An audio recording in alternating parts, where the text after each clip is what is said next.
غم و پریشانی دور کرنے کے لیے رسول اللہ صلی اللہ علیہ وسلم کو جب کوئی مشکل کام درپیش ہوتا تو آپ صلی اللہ علیہ وسلم یہ دعا مانگتے، یا حی یا قیوم برحمتک استغیث، اے زندہ اے قائم رکھنے والے، میں تیری رحمت کے ذریعے مدد مانگتا ہوں۔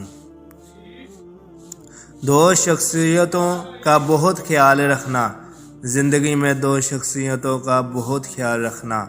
ایک وہ جس نے تمہاری جیت کے لیے سب کچھ ہار دیا، تمہارا باپ۔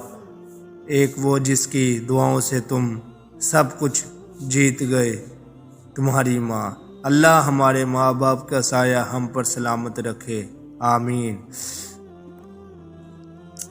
کون سا صدقہ افضل ہے؟ سعد بن عبادہ رضی اللہ تعالیٰ عنہ کہتے ہیں کہ میں نے کہا، اللہ کے رسول صلی اللہ علیہ وسلم، میری ماں مر گئی ہیں، کیا میں ان کی طرف سے صدقہ کر سکتا ہوں؟ آپ صلی اللہ علیہ وسلم نے فرمایا، ہاں۔ میں نے پوچھا، کون سا صدقہ افضل ہے؟ آپ صلی اللہ علیہ وسلم نے فرمایا، پیاسوں کو پانی پلانا، نل یا نلکا لگوا دینا، کنواں تالاب وغیرہ کھدوا دینا، جس سے لوگ اور چرند پرند پانی پئیں اور فائدہ اٹھائیں، یہ بہترین صدقہ ہے۔